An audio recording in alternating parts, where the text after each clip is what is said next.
എത്ര മണിക്ക്? 10 മണിക്ക്. 10 മണിക്ക് ക്ലാസ്സിൽ പോകണമെന്നുണ്ടെങ്കിൽ 9:30 മണിക്ക് ഇവിടെ ഇറങ്ങണം. 9:30 മണിക്ക് ഇവിടെ ഇറങ്ങണമെന്നുണ്ടെങ്കിൽ 9 മണിക്ക് ബ്രേക്ക്ഫാസ്റ്റ് കഴിക്കണം. 9 മണിക്ക് ബ്രേക്ക്ഫാസ്റ്റ് കഴിക്കണമെന്നുണ്ടെങ്കിൽ 8:30 മണിക്ക് കുളിച്ച് ഡ്രസ് ചെയ്യണം. 8:30 മണിക്ക് കുളിച്ച് ഡ്രസ് ചെയ്യണമെന്നുണ്ടെങ്കിൽ 7:30 മണിക്ക് എണ്ണ തേച്ച് സോപ്പ് എടുത്ത് വെള്ളം നിറച്ച്. ഇപ്പൊ മണി എത്രയായി? 7 കഴിഞ്ഞിട്ടേ ഉള്ളൂ. സമയം പോയി വെള്ളം എടുത്ത് എണ്ണ തേച്ച് സോപ്പ് എടുത്ത് പോ.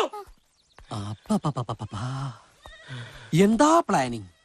ഞാനാണ് 10 മണിക്ക് കോളേജിൽ എത്തണമെങ്കിൽ 9:30 കഴിഞ്ഞിട്ടേ ഉറക്കത്തിൽ നിന്ന് എഴുന്നേൽക്കുന്നതിനെ കുറിച്ച് ആലോചിക്കൂ. ഇതിപ്പോ 10, 9:30, 8:30, 7:30, 7. മോളിന് താഴോട്ടല്ലേ കണക്ക്? എന്തൊരു ദീർഘവീക്ഷണം! ഇനി എത്ര കാലം എടുത്തിട്ടാണെങ്കിലും ഈ ഗുരുകുലവാസം കൊണ്ട് ഞാൻ ഇതൊക്കെ അളിയന്റെ കയ്യിൽ നിന്ന് പഠിച്ചെടുത്തിട്ട് ഇവിടുന്ന് പോകുള്ളൂ അളിയാ.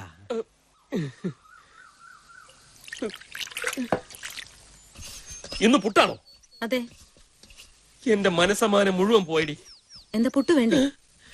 നിന്നോടൊന്നും പറഞ്ഞിട്ട് ഒരു കാര്യമില്ലടി.